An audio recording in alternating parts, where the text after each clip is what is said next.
Okey, murid-murid, so dalam yang video ini cikgu nak terangkan pula tentang bab 5.6 aplikasi teknologi hijau dalam pengurusan sisa industri.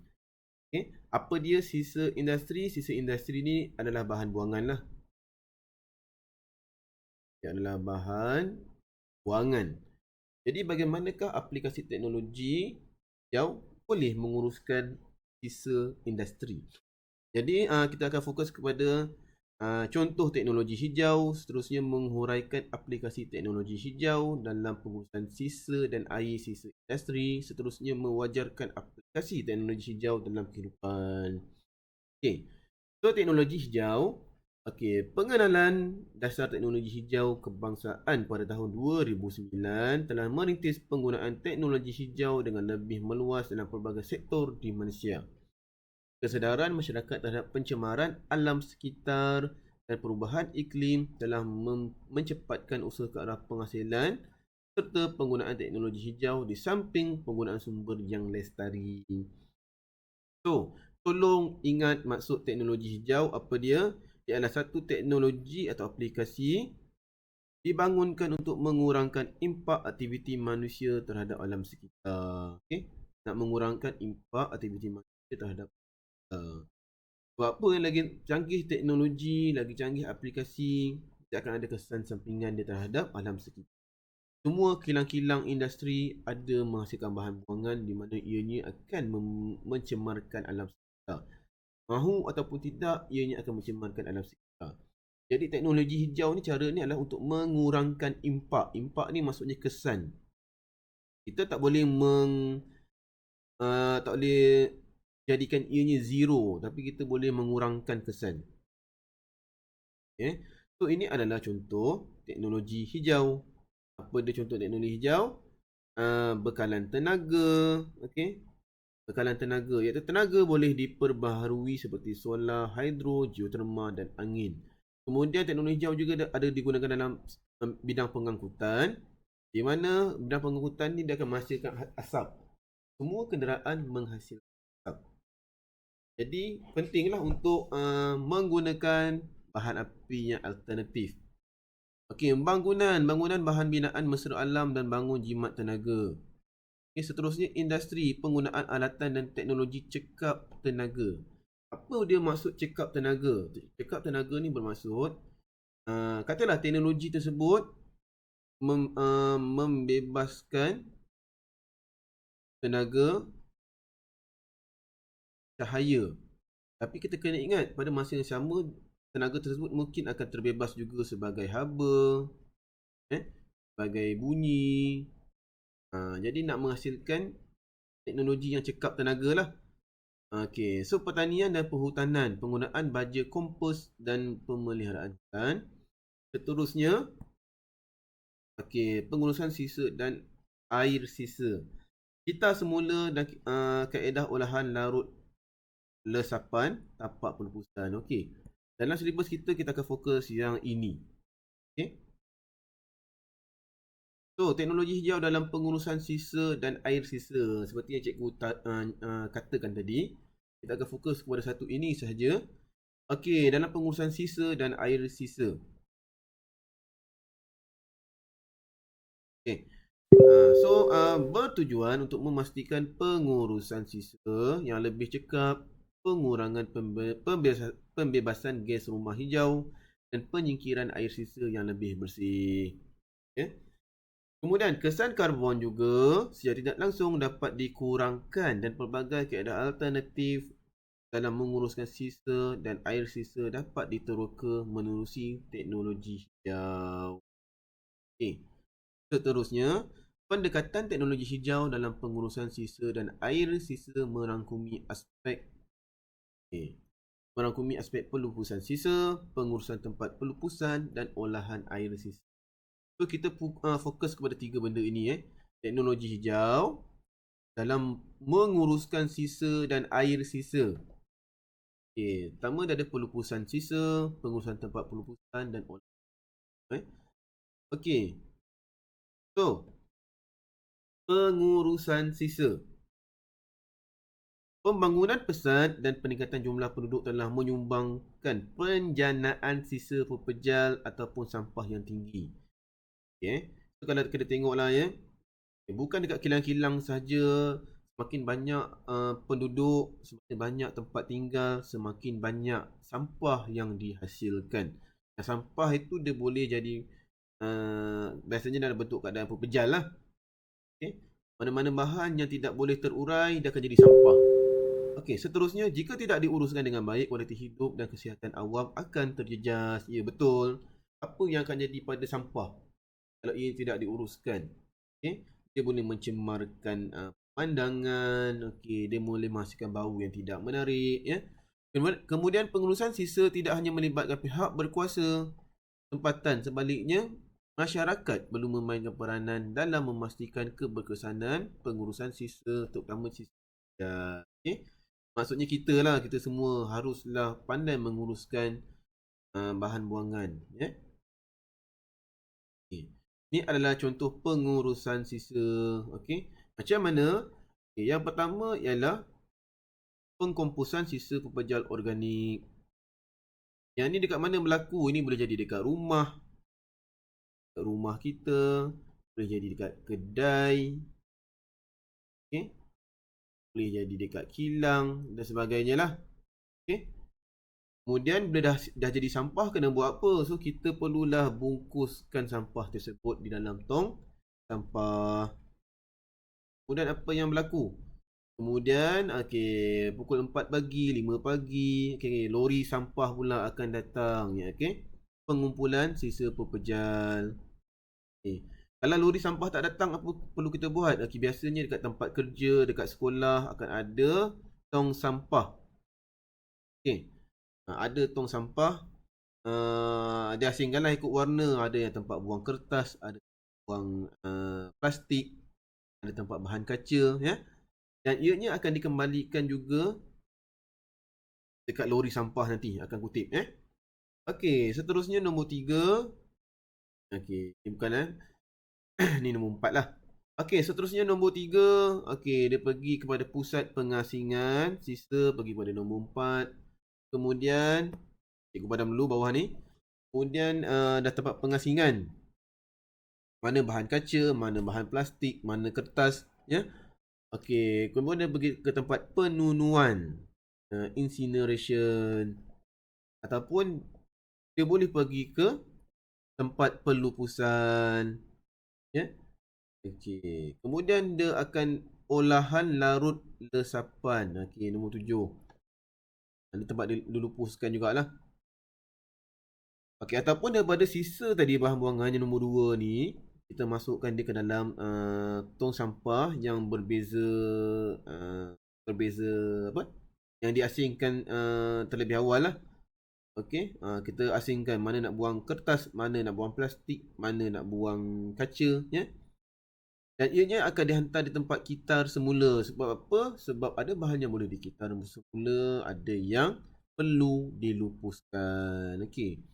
Jadi kalau kita tengok dekat sini, okey, bahan pengurusan sisa buangan tadi ada yang boleh dikitar semula, ada yang boleh dilupuskan.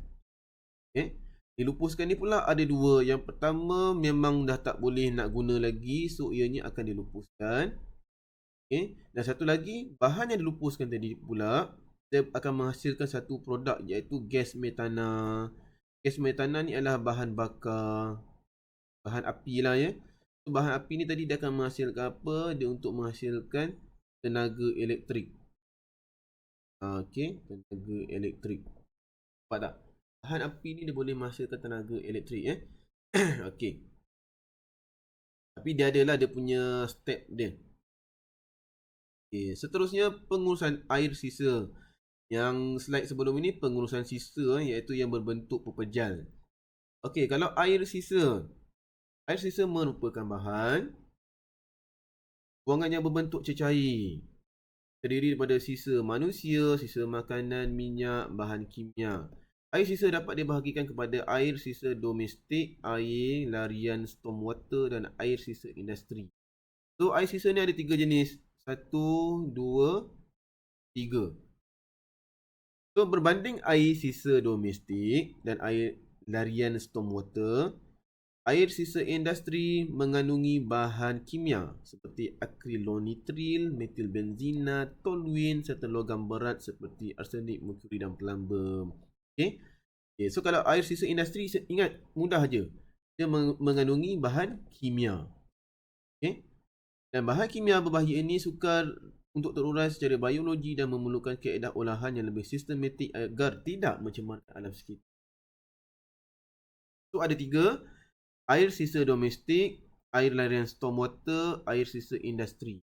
Okay. So yang paling bahaya sebenarnya adalah air sisa industri. Ini daripada kilang-kilang lah. Sebab apa? Ia mengandungi macam-macam bahan kimia. Okay.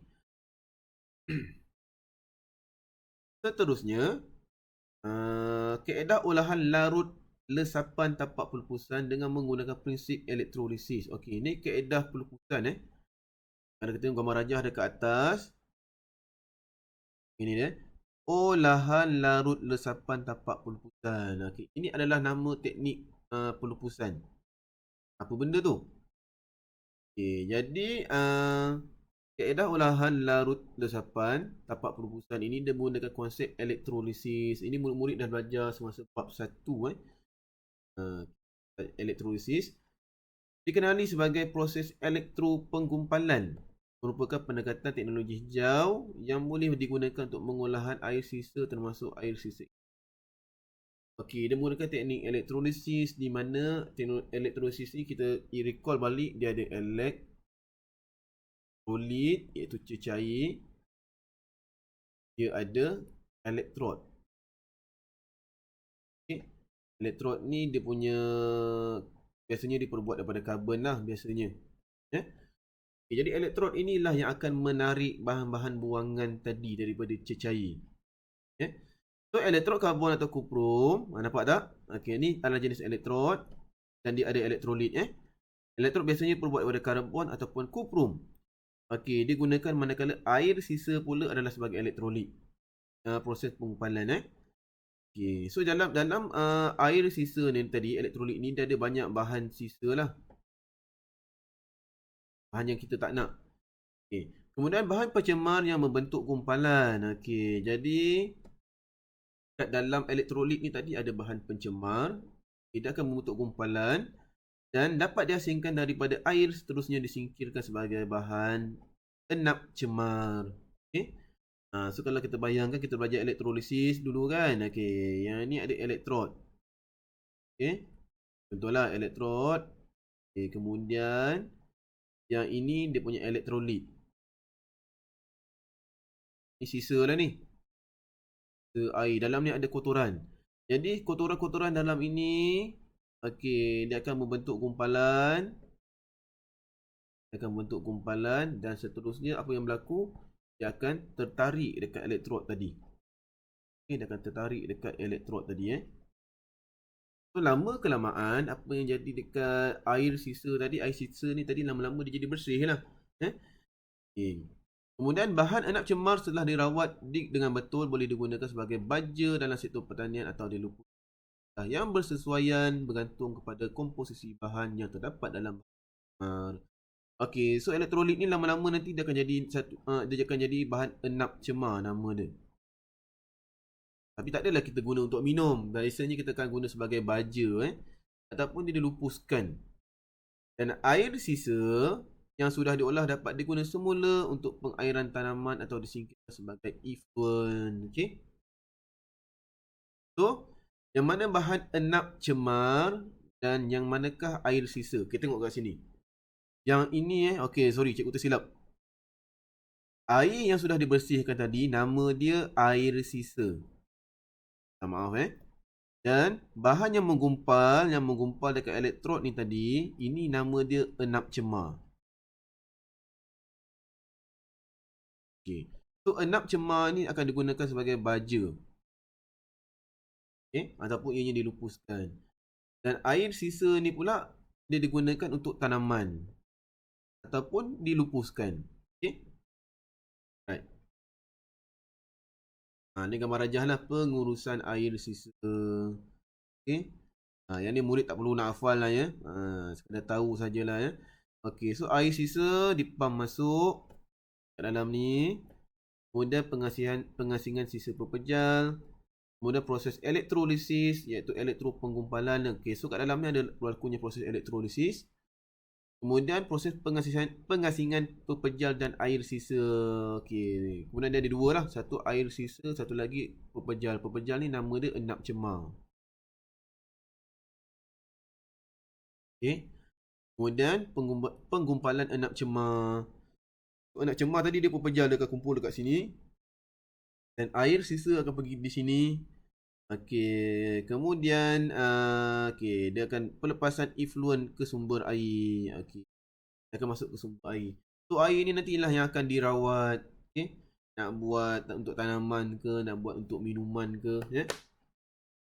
Ini pengurusan air sisa lah. Okey, apakah kepentingan teknologi hijau? So, teknologi hijau telah membuka lembaran baru dalam bidang teknologi dengan pendekatan yang lebih mesra alam tanpa mengetepikan fungsi suatu teknologi. Perkembangan ini memberikan sumbangan kepada sektor ekonomi negara melalui pewujudan sektor industri baru dan peluang pekerjaan berteraskan teknologi hijau. Kita kena ingat satu je. Okay? Di sebuah negara, apabila bertambahnya sesuatu teknologi itu, maka dia akan mewujudkan industri yang baru. Yang kedua, bila ada industri baru, maka dia mewujudkan peluang pekerjaan. Ya? Seterusnya, pencemaran alam sekitar dapat dikurangkan dan pengurusan sumber akan menjadi lebih cekap dan terancang. Okay? So, ini adalah kepentingan teknologi hijau. Yang pertama, sumber tenaga yang lebih bersih. Kemudian, pengurusan sisa buangan yang lebih berkesan. Seterusnya, kualiti hidup meningkat. Kemudian dia boleh memacu kepada inovasi yang baru. Seterusnya membantu memperlahan pemanasan global. Okay. Alright, jadi selesailah tajuk teknologi hijau. Okay, nanti di next video kita cubalah tengok beberapa set soalan. Okay, bagaimanakah bentuk soalannya. Okay, terima kasih semua.